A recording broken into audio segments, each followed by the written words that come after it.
د حضرت ابو سعید او جابر رضی الله عنه څخه روایت دی چې رسول الله صلی الله علیه وسلم وفرمایل الغیبة اشد من الزنا، غیبت تر زنا ډیره سخته ګناه ده. که چیرې موږ او تاسې په خپلو مجلسونو کې وګورو،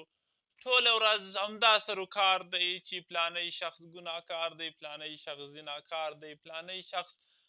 داسې دی او هسې دی. شاید دا کارونه یو هم په هغه چا کې نه وي چې موږ یې په اړه بحث کوو. پوهېږئ موږ الله جل جلاله د دې دپاره نه یو پیدا کړي چې د خلکو عیبونه دې ولټوو، د خلکو غیبت یې وکړو. که چیرې تاسو مو یو ملګری یا هم یو بل دوست په داسې حال کې وینئ چې هغه یا ګناه کوي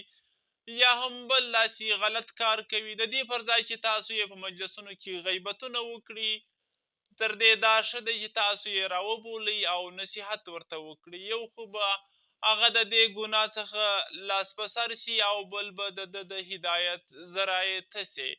چې په دې وجه سره به تا ته هم الله جل جلاله ثوابونه درکړي او ده ته هم